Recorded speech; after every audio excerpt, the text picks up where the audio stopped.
I think that one thing that's happened is the level of exposure to extremely violent and traumatic events has just skyrocketed. In one afternoon, just a swath of a hill careened through Oso, killing 45 people. And then we've got kids who are dysregulated emotionally. And then we've got teachers who are dysregulated emotionally. The impact is profound. Welcome, everyone, to Real Brain Talk with Dr. Guy and Dr. Ken. We're happy to be back. And for the first time ever, we have a guest, the amazing Kathie Stratmeyer from Washington State, one of our premier and awesome BrainCore providers. Hi, Kathie. Good morning, Dr. Ken.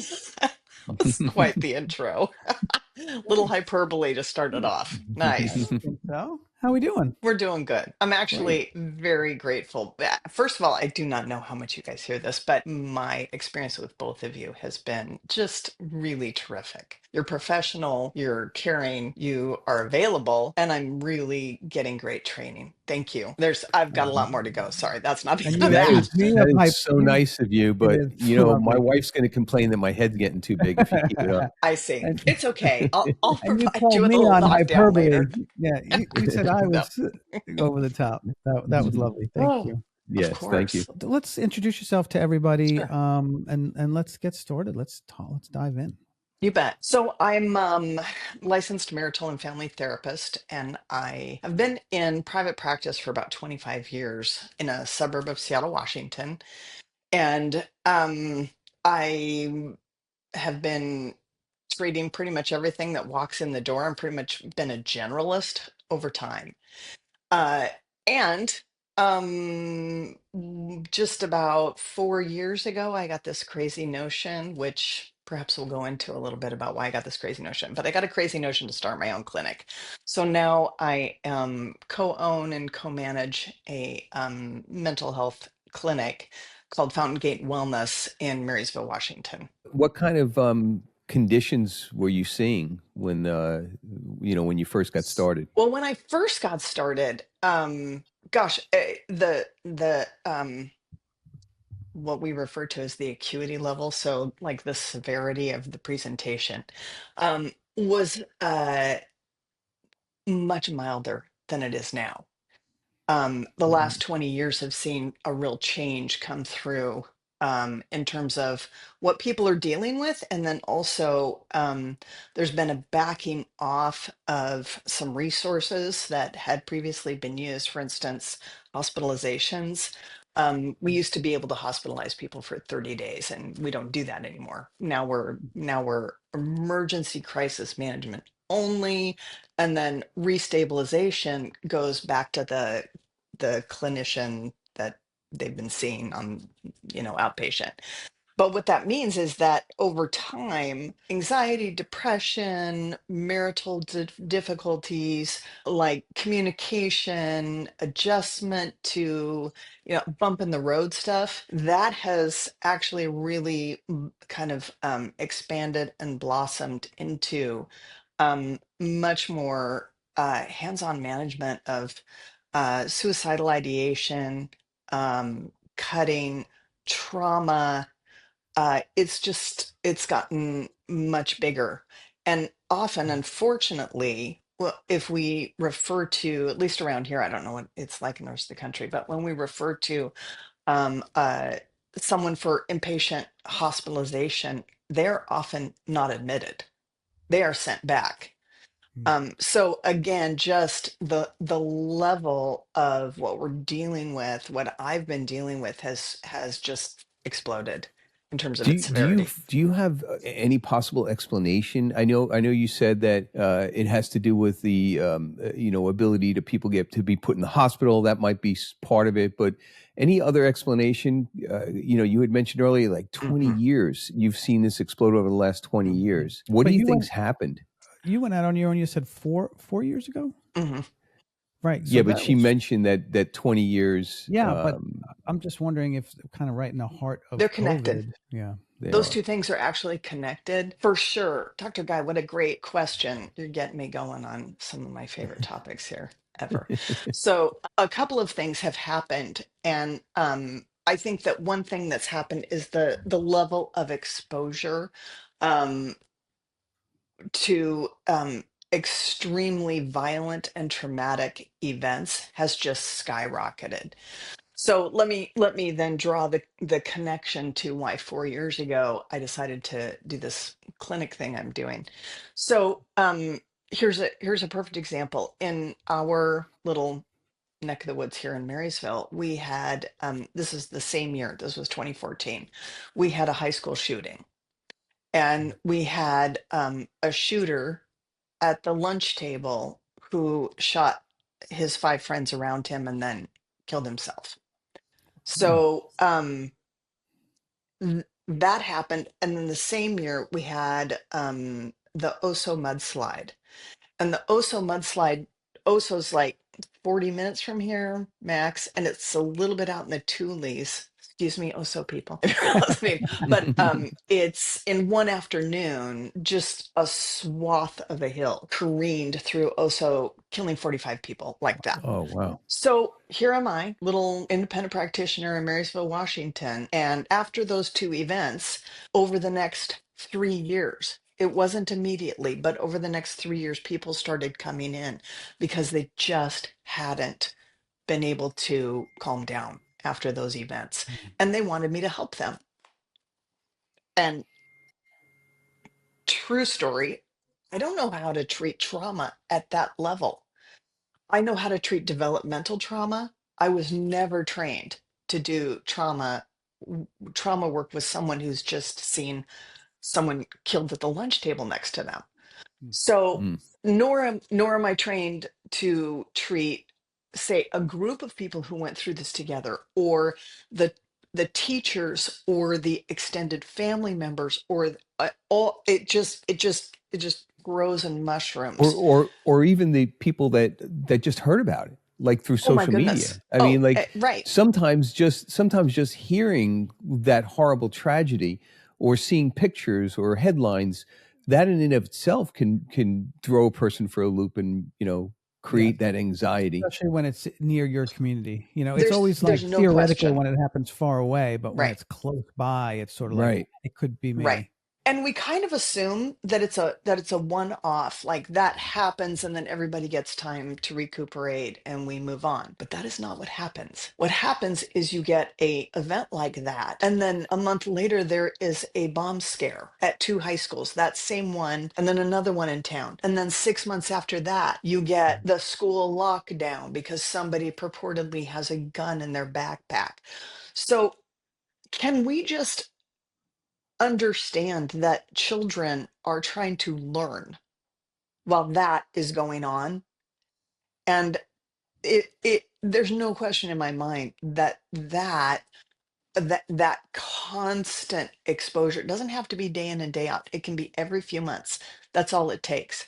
And then we've got kids who are dysregulated emotionally, and then we've got teachers who are dysregulated emotionally. It's the impact is profound. It's just profound. Well, it's also a physiological impact, right? Because Completely. these people they hear about this, and what happens? Their cortisol level goes up, right? They Yeah. they just jack up their cortisol level, which is in and of itself is okay if you're running away from a tiger or something. But if it's constant and it's there, it's elevated. Yeah, if it's elevated all the time, the studies have shown that affects the brain negatively. The prefrontal cortex doesn't develop the way it should.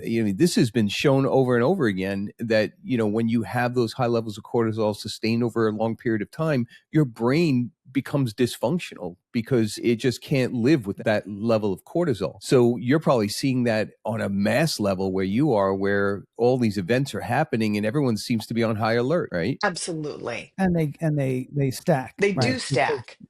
they keep stacking, and the fight or flight response gets more heightened each time a new perceived threat, if not real threat, is triggered. You bet. This is not just because I said this happened at the high school level. It actually happens right from K through 12. It is happening all the way along. So even second and third graders, they're led through drills.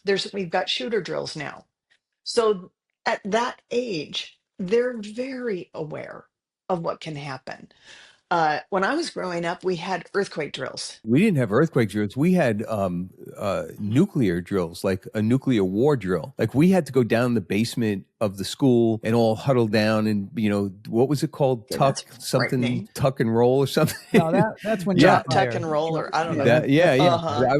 I grew up in the 60s that we had that. Uh-huh. And it wasn't until you just mentioned it that it Mhm. just like memory just blasted in my head. I was like, oh my God, I was petrified by those things. I mean, Right? they scared the hell out of me. Yeah. Yep. So let's say you're in second grade. You've got a shooter drill, I but don't even know if they can they really process? I mean, are they even processing it? They're just it's like getting inside their subconscious, and they're not even, I mean, like, how do you process that as a second grader? Like the concept that somebody's going to come in with a gun. Well, I don't know that you really do process it. I think at that age, there's a lot of like nonverbal stuff that's happening, kind Right. of It just dovetailing gets back to in what you were there. saying, Dr. Guy, about what it's doing to the kid, any kid physically. Physiologically. Yeah, Hmm. that is really a bigger concern, I think, at least during that age, because they don't have the language skills to be able to process any of it verbally. They Right. don't quite have the cognitive development yet to even really understand, but they know fear and they can feel it and they carry it. And a lot of children who do this become very anxious, or they become very anxious and they start acting out. So we have a lot more acting out going on in school, and we're seeing, and I don't, this isn't me, Kathy Stratmeyer, with an agenda about schools and all of that. I'm just saying, I'm seeing this in my Yeah. practice. I'm seeing it Mhm. in my community, and I have moms and dads of kids, and I'm hearing it all over the place. So it's big. Do you see a difference in the person who's old enough to process the fact that there's been this shooting or this, horrible mudslide or whatever, versus the person who doesn't have the ability to actually process it, and instead it becomes more of an emotion that they stick inside and they don't that gets let out in different ways as they get older? Do you see a difference in that, the two different ways of processing the trauma? There are people who have some, like, sort of the verbal or the emotional intelligence and the verbal ability to sort of intellectually process that, and then the intellectual side will kind of inform the emotional side. However, sort of an answer to that question, I'd like to pop over to this clinic I started, because what happened was, after these two events occurred, I have a buddy and a colleague who was also an independent practitioner practicing across the hallway from me, and we used to commiserate. I don't know what to do. Do you know what to do? I don't know what to do. Mhm. So that's embarrassing, but okay. So we started talking about, what are we going to do with these folks coming in, because it wasn't just like, it wasn't just us. Everybody in our community, we knew they didn't have the training to deal with this either. So we said, well, okay, so what if we created a clinic, and it's a clinic that does all sort of, the general stuff that we already do, but we bring in evidence-based, cutting edge treatments that are adjunct to talk therapy to deal with the level of trauma that we are seeing. Boom. So that's what we Yeah. did. So we bought a Hmm. building, we brought in some clinicians, and we started kind of digging around to find out, what other training do we need on top of what we already have. So I'll tell you a story about how I haphazardly got myself into neurofeedback. I had a client come to see me in this new clinic who I'd seen some years back. This woman, she's been in therapy for years and years and years, and I happened to know that she had a very, very big developmental trauma history, as well as some other current stuff. So she comes in to see me, and I'm like, uh-oh. I know you've been dealing with this for years, and talk therapy hasn't moved you along. And I'm about as well trained in cognitive behavioral therapy as you're going to get. I've done my ACT training with Stephen Hayes, and I've done this, and I've done that, and I still cannot help you. I cannot move you along. So I said, so patient, I have this book. It's really thick. It's called The Body Keeps the Score. Just for fun, why don't you read it? And she went home and read it in a weekend. it blew my mind. Nobody does that. But anyway, she did it. And I said, is there anything in here? Because we had all just read it here in my clinic. Is there anything in here that like you would like to try? You'd like to pick up and run with? Because I think we got to bring in something new, something different. And she said, well, I kind of was intrigued by neurofeedback. So I read the book. That's how much I knew. And I said, awesome. Let's see how we do that. How do we do that? So I started calling around because I wasn't just going to send her out there. I don't know what I'm sending her to. So I call around. I find a guy in a town not too far off. He's not a BrainCore provider, but he was very willing to talk to me about it, to tell me what his experience was. And I said, I'm going to send this woman to you. And then I want to hear like what it's like. So that's what happened. And so she started to get neurofeedback through this other gentleman, and the medications started drifting away. She started getting calm when we're in, I could see it in the session. All of a sudden, we could talk about things she could never get to before. She was calm enough. And calm is really like my huge thing that I love seeing happen in clients with neurofeedback. And this happened to her. So what that meant is she came off all of her medications. She went back on one at like 2 years later to kind of try something to help a little something else. She was smoking a lot of weed. Wow, totally stopped. Didn't want to anymore. And so then I went, well, now wait just a doggone minute.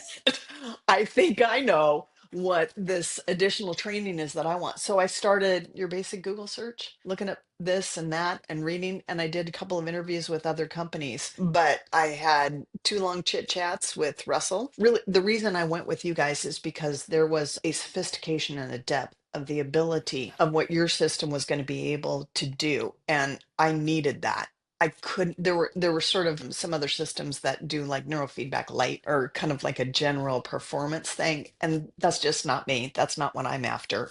I need something that's going to actually be able to calm the nervous system down, get people to actually get to a place where they can just be calm enough to just listen and grab onto some CBT and then run with it.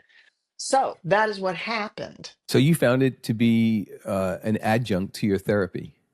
That is primarily how I'm using it. I do, some Yeah. people just come in. Like I have somebody right now who's a firefighter, and he has his own therapist at another clinic. So I'm doing the neurofeedback portion. He's doing his talk therapy over there. Didn't Yeah. you tell us a really lovely story at the symposium Yes. last time? Yes. Can you share that with us again? Or was that the story you were about to tell? Well, I was about to tell the beginning of that story. You got to hear the Okay. end. So let me Oh, tell, I'll okay. tell you the beginning. And I won't make you wait for the end. I'll give you that too. But the beginning was, so after I went and did all my training, I started talking with some of my longer term clients who were able to utilize talk therapy about as well as they could, which was limited. So I have some clients I've been seeing 10, 15 years, and I've been able to move them this. So I started saying to them, I'm going to do this thing. I'm going to get this training. Pretty much, I don't know what I'm doing. Pretty much, I have no clue, but I have a feeling it's going to be helpful. So if you're game to trust that I'm going to do the best I can, and that I also really don't know what I'm doing, but kind of, will you allow me to treat you? Will you do this with me? Will you let me see and you see, and let's see if we can't get you better. So one of the very first people that I did this with is the person you're referring to, Ken. So bless her heart, pretty big developmental trauma, and also then subsequent to that got into 2 back-to-back domestic violent relationships that were unspeakably horrible, right? So can't sleep, overeating, on lots of meds, was at some point diagnosed with bipolar disorder. And I got to tell you, bipolar and trauma can look like each other if in certain situations. So I've always kind of wondered, she clearly has trauma, she's been diagnosed anyway, but the meds were just not really effective. She'd actually started taking ketamine at the time that we started using neurofeedback. So we did the QEEG with her and we saw all sorts of stuff, which honestly, I can't even remember what her original QEEG looked like. I just knew she needed to calm down. She just couldn't calm down. She couldn't calm down to sleep. She couldn't calm down to think, to concentrate, to chillax. Just, oh, not fun. So we did probably, I'm going to guess, maybe 30 or 40 sessions of just SMR up at CZ. You guys know how I love that. Hmm. I do. And what started to happen is this space began to develop between what she was experiencing and what her feelings were. And that space then started to allow her a lot of new ways of communicating, of interacting, even just with herself, of interacting with her family, of interacting with, she's married with a daughter. She started coming into the clinic. Now, everyone in the clinic knows her because she's here twice a week and no one recognizes her anymore. Her affect is bright. She's got makeup on. She's clean. She can pay attention. She engages. She smiles.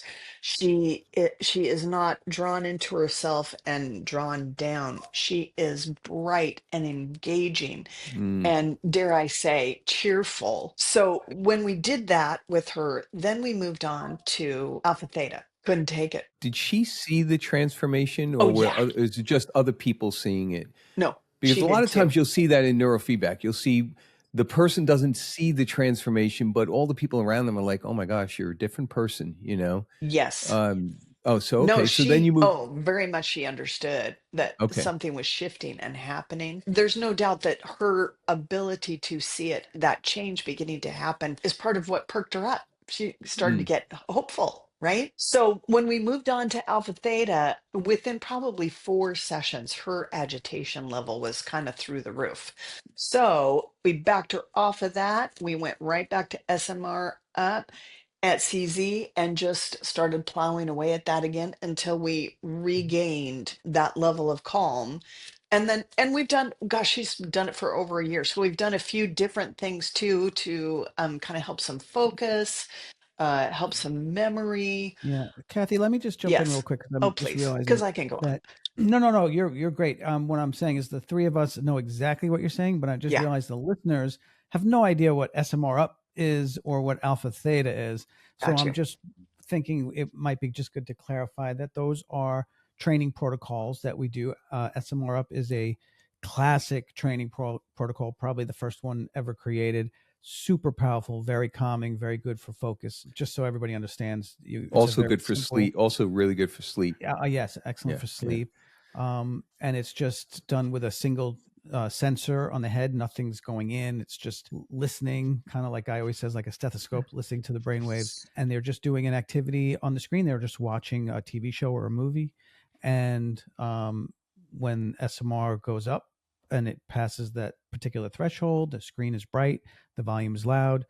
When it dips down, the screen dims, the volume drops, and it's just a little exercise that they're doing that's usually pretty enjoyable because they're watching something they enjoy to see, and they just are doing that exercise. So that's what SMR up is for people who don't really know. We throw lingo around because it makes sense to us. And alpha theta is more of a meditative type of neurofeedback practice. So it's a little bit more experiential, really good for complementary things of everything we've already said, but also really, really good for people who have addictions, trauma, anxiety, and a whole bunch of other things. Just so everybody understands what we're talking about. And the thing Thank you. that's Mhm. interesting is that when you started the alpha theta, that's when she started feeling the agitation, and that happens sometimes. And a good explanation for that is because what alpha theta does is it allows you to come down to an experiential place, and it vibrates at 7 hertz frequency. And when your brain is down there, a lot of fragmented memories come together and they kind of bubble to the surface. For some people, that's too much. For some Mhm. people, you got to ease into that. You can't do it very quickly for some people. A lot of people, most people do fine with it. But I think that's the reason why you saw the agitation in her. I couldn't agree more. And I mean, we had probably, like, both of you had in-depth conversations along the way, about that very situation and that concern. It had freaked her out a bit, right? Mhm. When we backed off and resumed that SMR up at CZ, that calming one protocol, that again sort of restored her level of calm. And we started talking about, okay, maybe we're not at a place just yet to be able to tolerate some of those memories coming up. So we've kind of put that off for a while she kind of picks up some aspects of her life. We did two things. We pulled her off all of her meds, and then I went to this really good BrainCore neurofeedback symposium last fall, and I got some Which is input. it's an event we hold every year Yeah. for all of our providers to come. We go to Hilton Head, and we have great speakers and great community, and it's a wonderful event. Just filling in for the people at home who Please. Don't know don't. what the symposium is. Yeah. Yes, one of the aspects about the symposium that I think is a rich experience is for a clinician like me. I have zippo, zero, nilch, nada, bubkus understanding of any sort of supplements, what they do, what they can do, what they won't do. This is just a whole, like, learning curve for me. One of the wonderful things about BrainCore is the community, and how we are comprised of many different professions. So, whereas some of us have expertise in one area, others have, and you're one of those people that we rely on a lot for some of the mental health stuff that Guy and I do not have the background in. So when we're doing our lunch and learns, and you chime in and help us understand some of that aspect, it's just amazing. And it's really nice to have that community to draw Yeah. upon to be able to Yeah. fill in the gaps of stuff. Mhm. So hopefully you're getting some of the stuff that you're not used to, and then you're also providing all this great information to people who don't Yeah. It's know just what you know. bringing information together so that we all become educated. Yeah. That's what it's all Yes. about. Absolutely. I mean, Ken, I think you said that perfectly.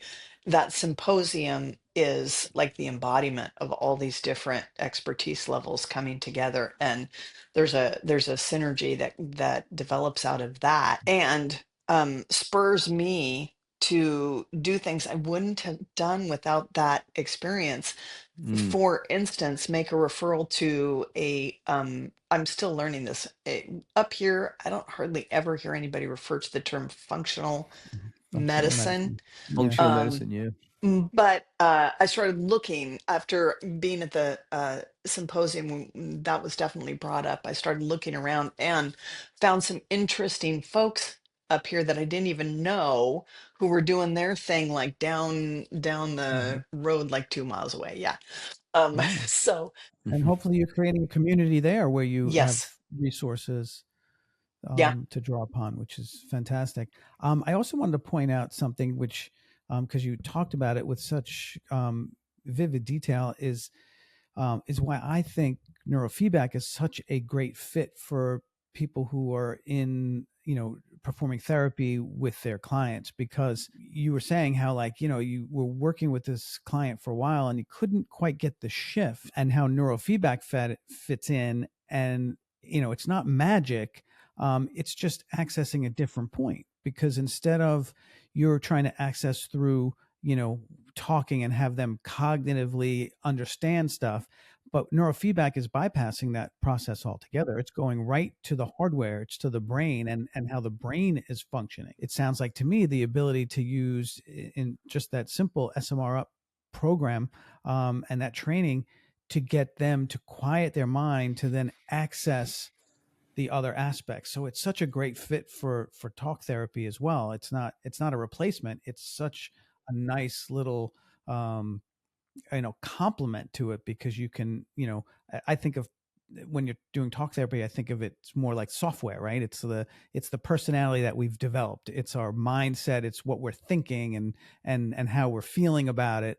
Whereas the brain is the hardware. It's the 2 million year old biocomputer in our heads, you know, and when you can kind of deconstruct that and then access the other part, it's just a great fit. Yeah. So the therapy works at the conscious level, and the neurofeedback works at the subconscious level, really, because neurofeedback is all about implicit learning, which is basically subconscious learning, and so those two complement each other beautifully. Yes. And this is how we do things, Mhm. Kathie. I say a bunch of verbal garbage, and then Guy comes in Says, and then just yeah. says it clearly so that everybody can understand it. Nice. It works out really well. Oh my gosh. I'm gonna tack on one little nugget to the story that I'm telling, because I had Yes. mentioned this to We you, got to get to Ken, at the this, payoff yeah. on this one too. After I had been working with this client for like over a year, her daughter came to the clinic and wanted to do neurofeedback. I went through my whole spiel. We did the QEEG. I bring her in for the report of findings. And before I even start on telling her about the report of findings, she says, "Oh, I know I already want to do this." I said, You do?" She goes, "Of course. You gave me my mother back." Oh, it's I beautiful. I mean, yes, and you Yeah, got me. I got goosebumps. Yeah, you got me at the symposium, and I knew you were going to say it, and it still got Yeah, me.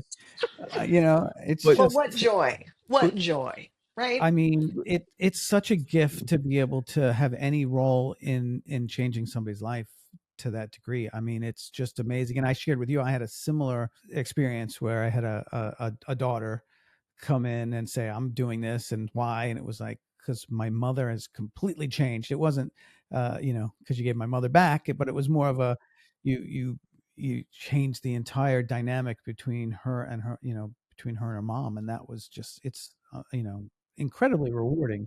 you know what case we see that a lot in, because Ken and I do mentor calls all week long. Like, we've done thousands of mentor calls, so we hear all the stories. We hear the good stories, we hear the bad stories. You know, we hear everything.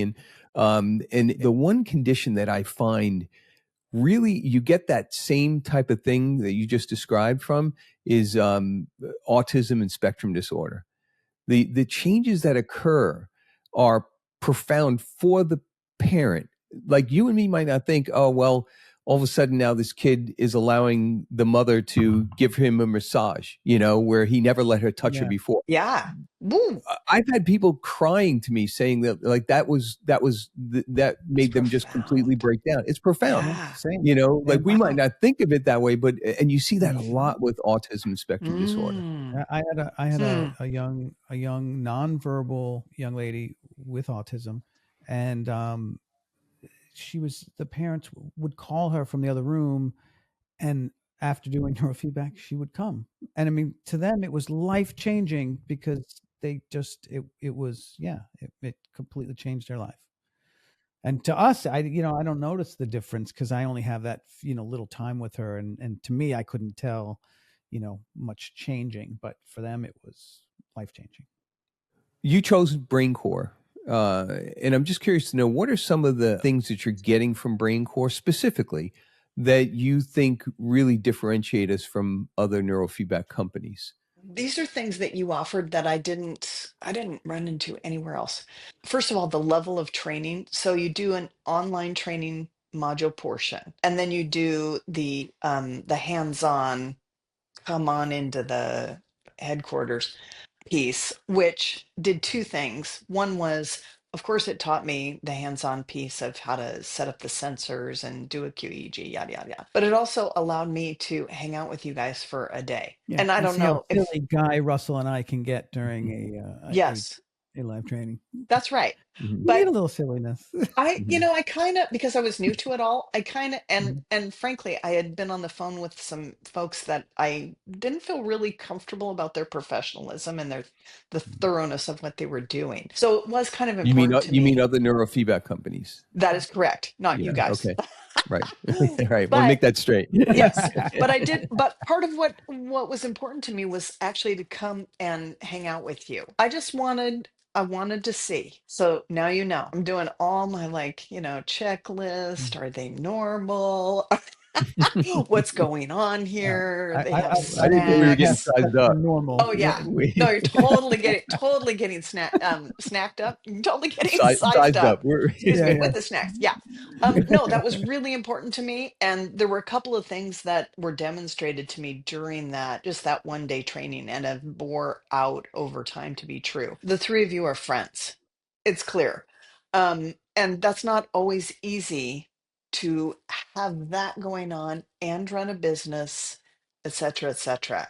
So I very much appreciate that. I see it as a level of maturity that I was looking for in terms of people that I would want to work with. Having been there and seen that and watched you guys interact both with us and with each other. So I liked you. That was important. Actually, I needed to like you. Yeah, because I, Mhm. We time's yeah. short. appreciate that. I don't, Not everybody does, but I Life know, is we short. right? appreciate that. You want to work with I don't people want you to hang out with like. people I don't like. I Oh know, my gosh, not if you can help right? it. But Yeah, never try. very specifically, that training was really good, but the follow-up is probably even better. So once the training is done and you actually get going, then having the two of you available for mentoring, you post a schedule, but then if something comes up, I have reached out to each of you beyond the schedule at different times, and you've made yourselves available to me. I've never felt like I was out there on my own. So just having that level of support along with the lunch and learn, so a group consultation setting, I try and come as frequently as I can because I need it, and other people need that, again, sort of that synergy of us all being together and learning. Yeah, it's such a the field itself is still very much in its infancy, even though it's been around for over 60 years. And it, you know, we all need the community because we all learn from one another. The more we go through the process, the more we, the more we learn, and it makes the entire profession grow around Yeah. us. For And sure. that's why we do mentor calls. That's why we do Mhm. lunch and learns. That's why we do symposium. It's Yeah. all about just education, education, education. And when something Mhm. new comes up, we want to make sure you Mhm. guys all know about it, Right. The So learning curve is big, and yeah. Yeah. it's definitely still going on. I've been doing it a little over 2 years last February, and I don't know. I need you guys. I I I still need I've the been doing it. mentoring. I've been doing it for 15 years, and I'm Mhm. still learning. We still learn. Ooh, That's Yeah. just We how have it our own is. mhm. mentors that we Yeah, talk to. So, yeah. I love that. That's what it is. so Kathy, one more question. I'm just wondering, what are some things you wish that people understood about neurofeedback? If you walk up to someone on the street, for instance, and you say, "Oh, I do neurofeedback," 9 out of 10 times they're going to be like, "What's that?" Have no idea what that was. Like, what would you want them to know about it? Oh my gosh, I am famous for going into way too much detail when I answer that question. So Mhm. let me see if I can do. I was the same way when I started. It's Yeah, I had to That's terrible, right. practice my elevator talk too. Yeah, You right? just look in the mirror and try and get this down in 30 seconds. Yeah. I would So explain so it you so don't see much the that glaze. the Yeah, eyes would glaze over, and you'd be yeah, like, "I lost them. yeah, I went too far." Gosh, yeah. right? Totally the glaze. So yeah, it's for sure coming. The answer to that comes from the mental health perspective. And really, I think what I'd like people to know is that neurofeedback helps you cut through a tremendous amount of material with like precision accuracy to get you from agitated to calm. And it is really done without without effort, without homework other than just showing up to your neurofeedback sessions. That ability to get there it just is fundamental to mental health. Yeah, That's great. yeah, that's a great way of saying it. Yeah, so Kathy, just tell everybody, what your background is, and your whole educational process, just so everybody knows where you come from. Sure, absolutely. Well, I attended the University of Washington and got a combined degree of marketing and international trade. How Okay. That's these something I things didn't go, know about right? you. No, And then I'm glad we so asked this question. worked for the Sheraton Corporation for 5 years and thought I was gonna lose my mind of boredom. So had to go back to grad school, did that, got a master's in marital and family therapy, thought about doing my PhD for a fat minute, and then decided I needed to earn some money instead. So that is what I did. And I did a bunch of stuff. I worked in an inpatient psych unit. I worked for a foster care agency. I worked at a methadone treatment facility in downtown Chicago. So eventually wind up in Washington State, my home state, and put out a shingle being just a solo practitioner, and started doing that for 20 years until I ran into like kind of a big fat wall, this whole trauma piece, and went, I gotta regroup here. So my official license is that I am a licensed marital and family therapist. I am a certified neurofeedback provider through BrainCore. That'll do it. That's it.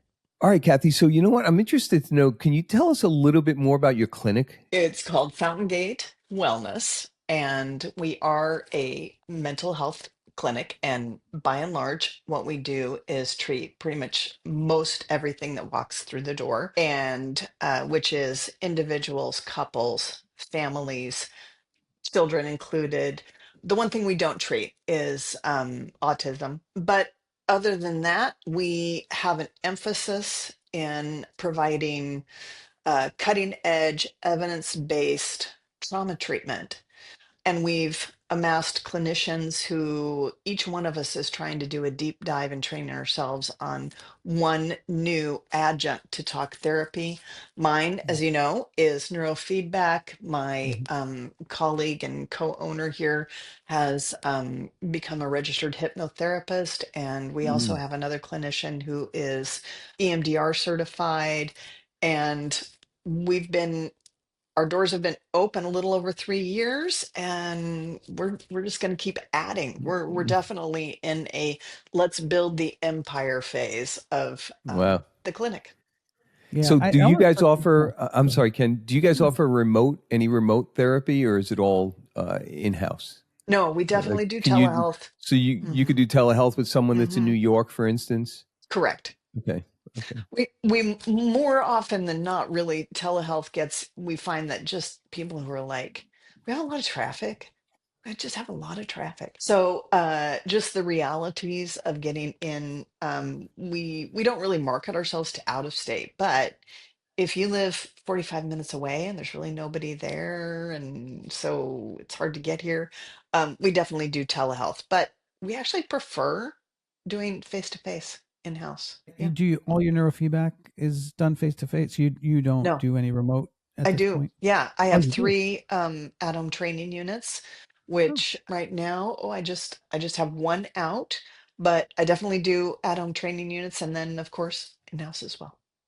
yeah. Isn't that? I mean, Mhm. isn't that great though to be able to expand your client base without having to actually spend more hours sitting in your chair and working with Oh, them? goodness, yes. And really the at-home training unit piece is, this is a shout out to you guys. The hardware itself is not expensive. I mean, it's not nothing, but it's not prohibitive by any means. So being able, it's very within one's reach financially to be able to add that to what you can offer. The other thing I wanted to ask, I was just curious, how many of your clients that like new clients that come in, do you also do like a brain map or QEG, a neurofeedback assessment on? Is it like, and how do you differentiate between who should get neurofeedback and just like the difficult cases you started with trying to shift it, or has it become more of a commonplace part of your practice? So at the moment, because really the last 2 years have been a let's get Kathie trained. Let's help Kathie figure out how to do this. The answer to your question is in flux. Ideally, we'd really like to have everyone who walks through the door do a QEEG. So right now, that's like sort of the end goal, is to be able to do that and then bring neurofeedback as a piece, a reliable piece of what we're doing. But again, back to training Kathie. So Kathie needs to learn how to do this with children.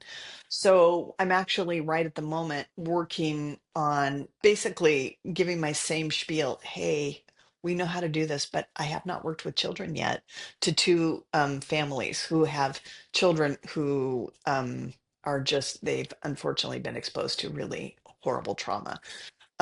So ultimately, once I feel like I get a little bit of a handle on treating a couple of kids, How old are the then children? they're, I believe one of them is 8 and one of them is 10. Okay. Yeah, well, just over the history of our experience doing neurofeedback, usually around 5 years old or older is usually a good age group to start doing neurofeedback with. So, of course, they do have to be able to kind of sit for a little bit, even if they're just watching a TV show that they like. But they do have to be able to cooperate in that way. I do expect that because of the nature of what I was just explaining a little while ago about trauma and Mhm. that level of agitation, I think I'm going to have to get some persuasive skills, nuanced in helping them to transition to that. Let's stay still enough to be able to utilize it. Yeah, and on a physical Well, level, weighted blanket is yeah, I always was going to just a say that. great. I knew Yeah, Guy was going to say that. That's how nice. this works. I knew Yeah, he was going to say it, and I jumped it, and I that's said, right. I We But should did. know here's each something that other's. you didn't know I was going to say. Another Okay. really important part of that whole thing, Kathie, is choosing Hmm. the right feedback, making sure that they're Hmm. interested in whatever's on that screen. That could help them calm down too. Couldn't Yeah. agree Because if you're more. not Yeah, interested, you're going to be agitated. You're going to be like irritable and, right. Mhm. you know, Yeah, bored. but hmm. Hmm. Just so for people, because you mentioned Hmm. QEG, and I don't know if Hmm. everyone knows what that is, but that's the brain map that we do. That's that's us looking at the brainwave patterns to determine what patterns are dysregulated and what patterns that we need to work on with neurofeedback. Kathie, it's Hmm. always a pleasure to have you here. We'd love to have you back again. The discussions were amazing, and your story is amazing, and we are honored to have you as one of our BrainCore members. So we want to thank you for being here today and for doing this with us and getting the word out about neurofeedback and how powerful it is. Thank you Oh, again. thank you. It's truly my honor to be here.